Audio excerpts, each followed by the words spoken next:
Monsoon season in South Korea, known as Jangma. It's warm, it's humid, and it's extremely wet.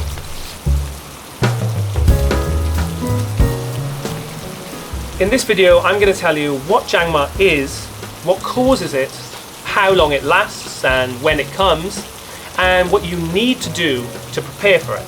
And trust me, if you're planning on being in Korea during Jangma, there are some things that you really need to do.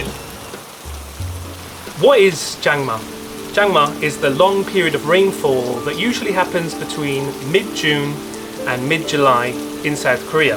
In fact, the word Jangma just means long rain, and it's caused by the East Asian Monsoon, where two big air masses collide. Cool, dry air from the north meets warm, moist air from the south over Korea. This causes high humidity, strong winds, and a lot of rain.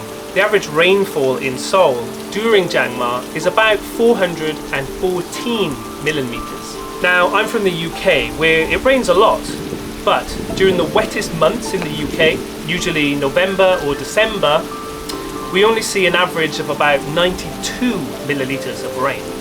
Now, my math isn't very good, but I've calculated that means there's about 4 times as much rain in Korea than in the UK during the wettest months. Yeah. Sadly, this dramatic change in weather can cause big problems like floods, landslides, and broken umbrellas. No, but seriously, the monsoon does all sorts of damage. From power outages to infrastructure like roads and buildings. And it doesn't just end with property damage. Every year, people lose their lives to Jangma. So you have to stay safe and not take any risks.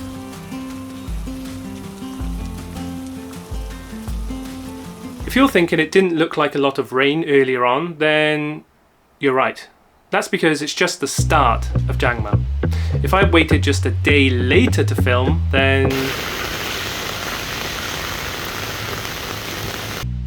So what can we do to best prepare for Jangma?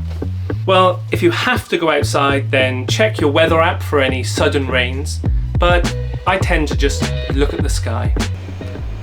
Raining. Buy a sturdy umbrella or a rain poncho, and make sure you stay away from the pavement edges of death. I don't know what these things are made of, but they are literally the slipperiest things in the world when wet. So watch out. As I mentioned earlier on, it is very humid during Jangma, and high humidity means mold. I know some people that have lost pretty much all their clothes to mold during Jangma, but there are some things you can do to prevent this. You have to bring the humidity down, which you can do in 3 ways. 1, use an air con, and usually there's an anti-humidity setting called Jessup, but any cool air setting will do. 2, use a dehumidifier like this.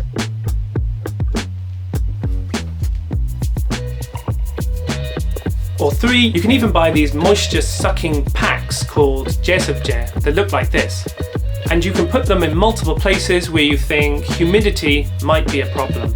You also need to make sure your place is well ventilated, and I don't mean just opening all the windows because that'll just let all the humidity in. Use fans to push the air around, open your closets or wardrobes, and make sure your furniture isn't too close to the walls so the air can flow in around it. The last thing you can do during Jangma when it's bucketing it down outside is enjoy some pajeon, a savoury, crispy pancake, and wash it down with some makgeolli, a Korean rice wine, just like the Koreans do.